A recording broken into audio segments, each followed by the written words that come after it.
There were fresh gardenias in her hair in homage to her friend and mentor, Billie Holiday, and diamonds, a precious plenty, to add extra sparkle at the wrists and décolletage.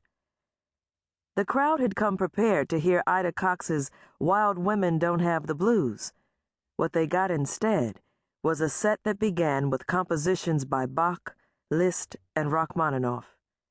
Still, they indulged the young beauty, if for no other reason than their curiosity had been aroused.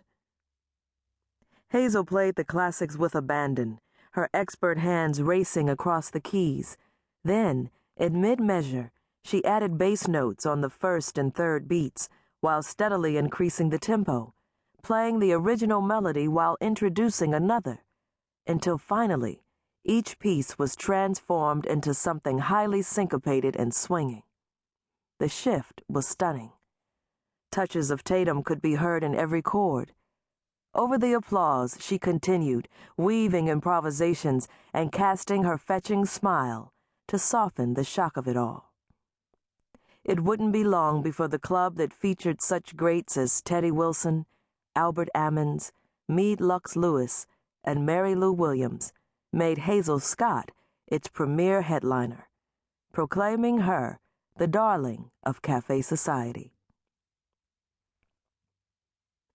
It was her voice that I discovered first, not from a song she recorded or a performance in a Hollywood film, but from her candid opinions on various subjects, from jazz to democracy, motherhood to civil rights, all in the faded print of vintage ebony magazines. Intrigued by the outspoken pianist who confessed, "I've been brash all my life, and it's gotten me into a lot of trouble, but at the same time, speaking out has sustained me and given meaning to my life," compelled me to explore further.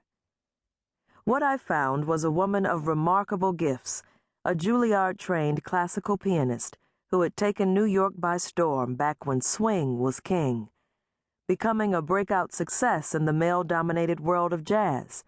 A prodigy as a child, she soon rose to international stardom. She was the first black woman to host her own television show and one of the first to refuse to perform before segregated audiences. She negotiated lucrative contracts with Hollywood studios, becoming one of the highest-paid performers of her era. Above all else, she was a black woman during a time of pervasive racism who refused to accept the status quo. Although she had grown up thinking of some of the biggest names in jazz as family, Art Tatum, Fats Waller, Billie Holiday, and Lester Young, her own name has been almost entirely lost in time. Hazel's marriage in 1945 to Harlem minister and civil rights crusading Congressman Adam Clayton Powell, Jr., made them one of America's most high-profile African-American couples.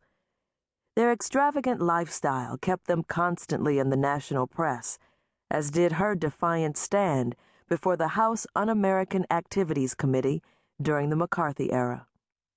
So, I wondered, how could such a person, over the years, lose her place in history?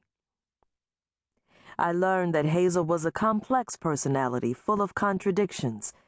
The same woman who appeared on stage in sexy form-fitting gowns would go home, put on a cardigan and knee socks, and pick up her knitting needles, or spend hours reading in one of the 7 languages she spoke. She took her formal classical training, fused it with her love for jazz and blues, and spent the peak years of her career swinging the classics, an act some believed undermined her real talent.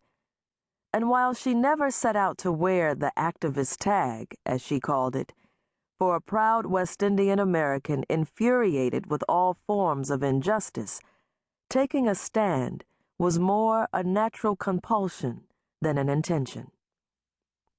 My curiosity about the life and career of Hazel Scott naturally led me to her son, Adam Clayton Powell III. Together, we talked about his mother's life, rifling through old photos and sheet music, record albums and videotaped footage, through notes written on the backs of envelopes.